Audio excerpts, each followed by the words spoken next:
My boyfriend promised my father he'd propose by month's end, but when our anniversary arrived, he said maybe in 2-3 weeks, so I broke up with him, and his silence proves he never really wanted Maria G. Never thought I'd be the type of person to share my relationship drama on the internet, but here I am, sitting in my apartment 3 weeks after what I thought was going to be the most important day of my life, trying to make sense of everything that happened. Maybe telling this story will help me process it, or maybe it will help someone else who's going through something similar. Either way, I need to get this off my chest. My name is Sarah, and until recently, I was in what I believed was a serious, committed relationship with my boyfriend Jake of 3.5 years. We met in college during our senior year, and what started as study sessions in the library turned into late-night conversations about our dreams, our futures, and eventually, our life together. Jake was everything I thought I wanted in a partner. He was ambitious, funny, kind to my friends, and we just clicked in a way that felt effortless. After graduation, we both moved to the same city for work. I got a job at a marketing firm, and Jake started working for a tech startup. We found a cute apartment together after about a year of dating, and everything felt like it was falling into place. Our relationship had its ups and downs like any other, but we communicated well. We supported each other's careers, and we genuinely enjoyed spending time together. My friends were always commenting on how happy we seemed, how we were relationship goals, and honestly, I felt the same way. The topic of marriage first came up seriously about 2 years into our relationship. We were at my cousin's wedding, watching her dance with her new husband, and Jake squeezed my hand and said, "That'll be us someday."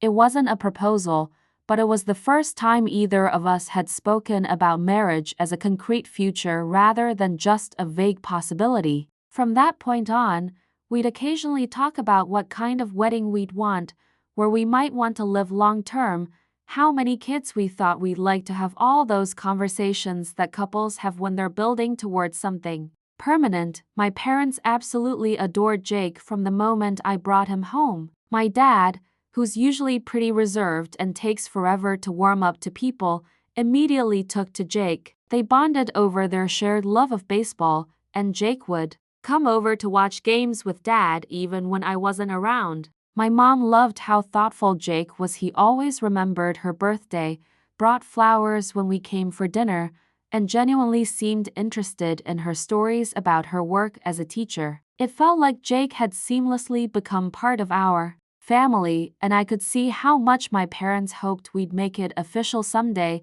About 6 months ago, things started shifting in our conversations about the future. Jake began bringing up marriage more frequently, asking what kind of ring I might like, talking about venues we'd seen that seemed nice, even mentioning that he'd been thinking about when might be a good time to propose. I tried not to get too excited because I didn't want to pressure him, but internally I was over the moon. After 3 years together, living together for 2 of those years, it felt like the natural next step.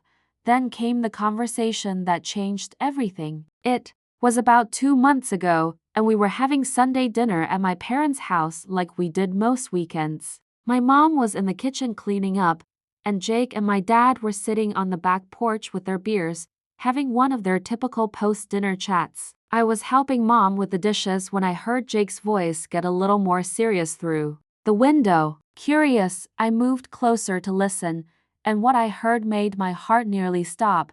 Jake was telling my dad that he'd been thinking a lot about proposing, that he loved me and wanted to spend his life with me, and that he was hoping to ask for my dad's blessing. My dad, who's pretty traditional about these things, was clearly thrilled. I heard him say something like, "You have our complete support, son. Sarah's lucky to have you, and we'd be honored to have you officially join the family."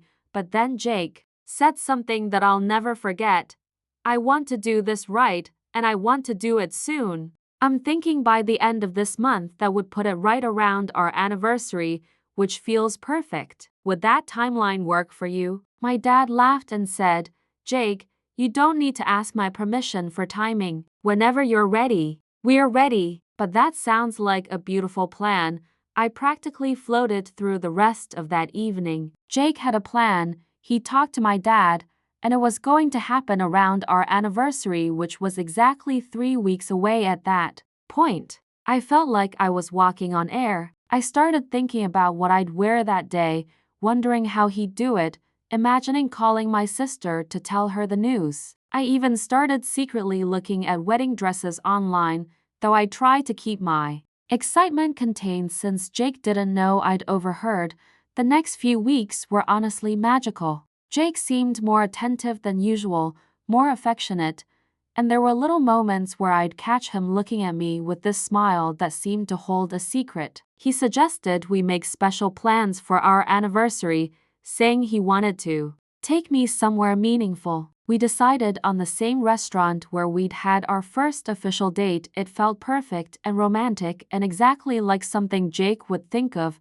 I told my sister about what I'd overheard, swearing her to secrecy, and she was just as excited as I was. We spent hours on the phone talking about engagement parties and wedding planning and how perfect Jake and I were together. My best friend Emma was in on it too, and she helped me get my nails done and pick out the perfect outfit for our anniversary dinner. Everyone was so excited for me, and I felt like I was living in a fairy tale. The day before our anniversary, Jake seemed a little nervous, which I thought was completely understandable. I mean, proposing is a big deal, right? I tried to be extra understanding and supportive without letting on that I knew what was coming. I even made sure to wear the ring I always wore on my right hand on my left hand that day, so my left ring finger would be free and ready. Looking back, I feel so naive about how confident I was that everything was going to go according to plan.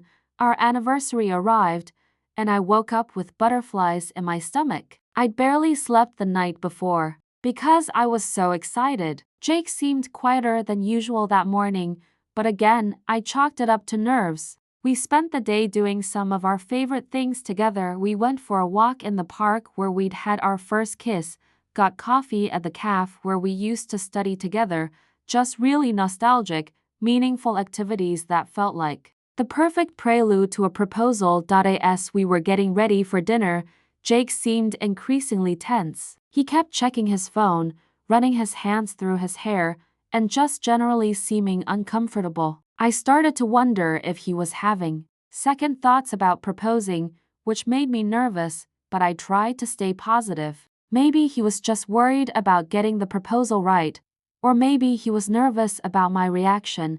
Even though we'd talked about marriage so many times, dinner started off beautifully. The restaurant had given us the same table we'd sat at on our first date, and Jake had even ordered a bottle of the same wine we'd shared that night. We were talking and laughing, reminiscing about our relationship and how much we'd grown together. I kept expecting him to excuse himself to go to the bathroom. I figured that's when he'd coordinate with the waiter to bring out the ring, or maybe he'd suggest we take a walk after dinner where he'd planned something special. But as the evening went on, I started to realize that something was off. Jake seemed distracted, almost like he was somewhere else mentally. When I'd bring up memories from our relationship, he'd smile and nod, but it felt forced. And most importantly, there was no proposal, no ring, no getting down on one knee, no speech about our future together. We finished our meal, shared dessert, and then Jake suggested we just head home.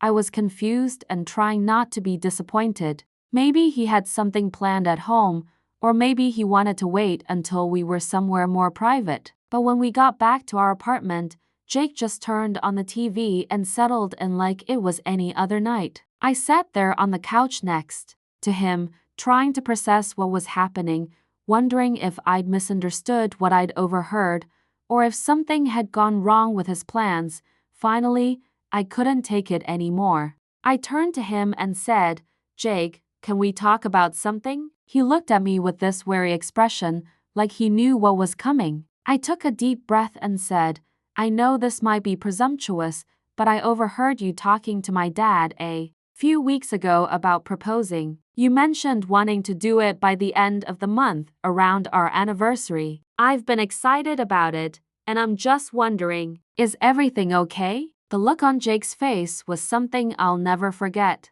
It wasn't surprise or embarrassment about being caught, it was almost like panic. He was quiet for a long moment, and then he said, "Oh, that. Yeah, I've been thinking about that. I'm just not sure the timing is quite right yet. Maybe in another few weeks, like 2 or 3 weeks. I want to make sure everything is perfect." I felt like someone had punched me in the stomach. 2 or 3 weeks. He'd promised my father by the end of the month.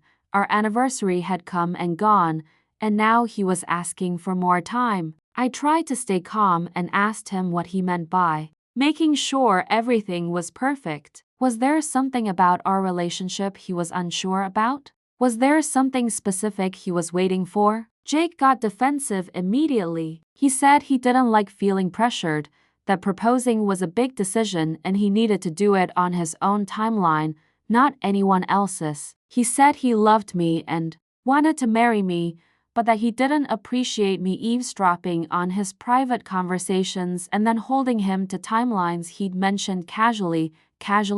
He'd asked my father for permission and made a specific commitment about timing. That wasn't casual, that was a promise. And the way he was talking about it now, like I was being unreasonable for expecting him to follow through, made me feel crazy. I told him that I understood proposing was a big decision, but that he'd voluntarily made a commitment to my father and to me, implicitly, and that moving the goalposts felt unfair. We argued for about an hour. Jake kept insisting that he hadn't made any firm commitments, that he'd just been thinking out loud with my dad, and that I was being unrealistic to expect him to propose just because of something I'd overheard. I kept trying to explain that it wasn't about the eavesdropping, it was about the fact that he'd made a plan, shared it with my father, and was now backing away from it without any real explanation. But the more we talked, the more I started to see something that I'd been ignoring. Jake wasn't just asking for more time because he wanted the proposal to be perfect. He was asking for more time because he wasn't actually ready to propose. Maybe he never had been. Maybe the conversation with my dad had been him testing the waters or trying to convince himself he was ready, but when it came down to actually doing it, he couldn't.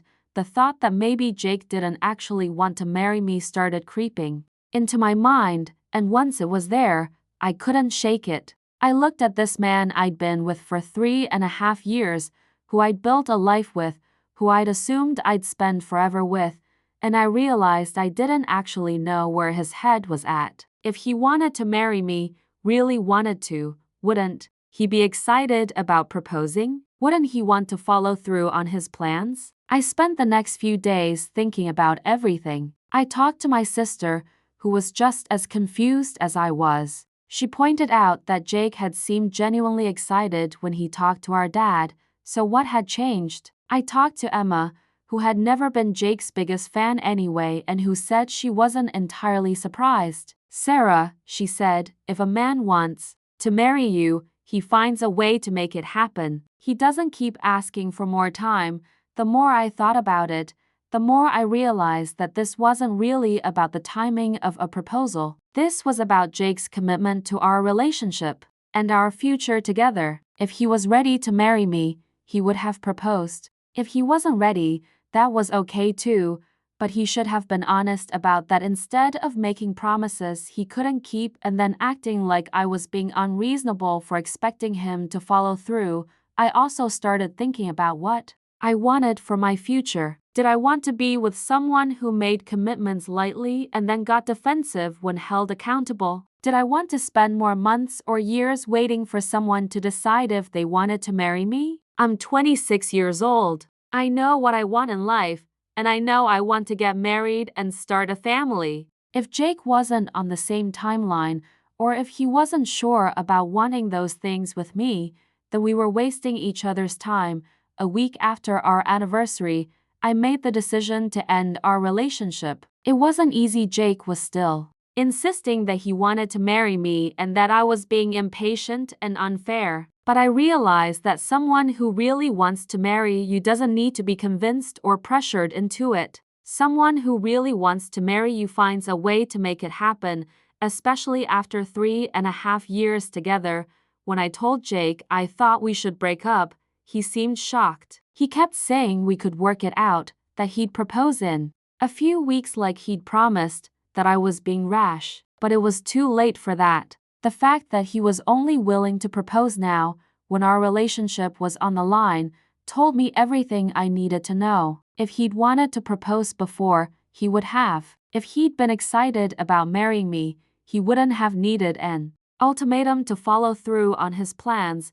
The breakup itself was awful. We'd built a life together, and untangling all of that was complicated and painful. Jake moved out and went to stay with a friend while we figured out the logistics of our lease and our shared belongings. We had to have awkward conversations about who would keep what furniture, how to handle our shared bank account, all those practical things that make breakups even more heartbreaking. But what's been most telling is what's happened since then. It's been 3 weeks since I ended things, and Jake has been completely silent. He hasn't called, he hasn't texted, he hasn't reached out to try to win me back or explain himself or anything. When someone you've been with for 3.5 years just disappears from your life without a fight, it tells you a lot about how they really felt about the relationship. If Jake had been heartbroken about losing me, wouldn't he have tried to fix things? If he'd really wanted to marry me, wouldn't he have done everything in his power to prove that to me? Instead, his silence feels like confirmation that I made the right decision. He's not fighting for our relationship because, deep down, he didn't really want it to continue either. My friends have been incredible during this whole process. Emma has been bringing me ice cream and letting me cry on her couch. My sister calls me every day to check in and remind me that I deserve someone who's excited to marry me, not someone who needs to be convinced. My parents, who were initially confused about why Jake and I broke up, have been supportive once I explained everything that happened. My dad, in particular, was hurt that Jake had asked for his blessing and then didn't follow through. If a man gives you his word, Dad said, he should keep it, especially about something as important as this. My mom has been reminding me that I'm still young and that the right person will be excited about building a future with me. The hardest part about all of this has been grieving the future I thought I was going to have. I'd started thinking of Jake as my person, as the father of my future children, as my partner for life. Letting go of that vision has been incredibly painful. I've had to accept that the life I was planning isn't going to happen, at least not with him, and start imagining what my future might look like instead.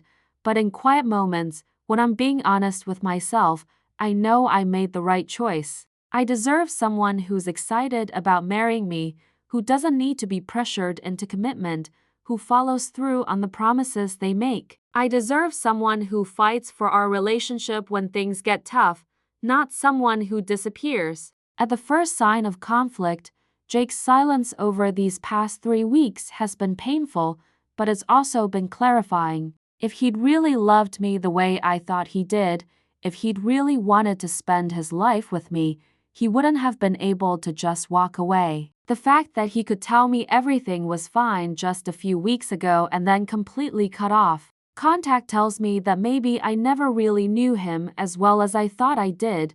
I'm trying to focus on the positives now. I'm 26, I have a great job, amazing friends, and a loving family. I know what I want in a relationship, and I know I'm not willing to settle for less. Someday I'll meet someone who's as excited about our future together as I am, someone who doesn't need to be convinced to commit, someone who shows up consistently and keeps their word. It still hurts, especially on weekends when Jake and I used to spend time together, or when I see couples who seem happy and committed. I still have moments where I wonder if I made a mistake, if I should have been more patient, if I gave up on something good too quickly. But then I remember the look on Jake's face when I asked him about the proposal, the defensive way he responded, and the weeks of silence since our breakup, and I know I made the right choice. To anyone who might be going through something similar, I want to say this. You deserve someone who's sure about you. You deserve someone who's excited about your future together, not someone who needs to be convinced or pressured into commitment. If someone wants to marry you, they'll find a way to make it happen. If they're not ready or they're not sure, that's okay too, but they owe you honesty about where they stand. Don't waste years of your life waiting for someone to decide if you're worth committing to. Don't accept promises that aren't followed by action. And don't let anyone make you feel like you're being unreasonable for expecting people to keep their word, especially about something as important as marriage. I'm still healing from all of this, and I'm sure it'll take time before I'm ready to date again. But I'm hopeful about the future. I know there's someone out there who will be thrilled to build a life with me, someone who won't need to be convinced that I'm worth marrying. And when I find that person, I'll know the difference between someone who talks about commitment and someone who actually commits. Jake's silence has told me everything I need to know. Sometimes the most important conversations are the ones that never happen, and the most telling responses are the ones that never come. I'm grateful for the lesson, even though it was a painful one to learn.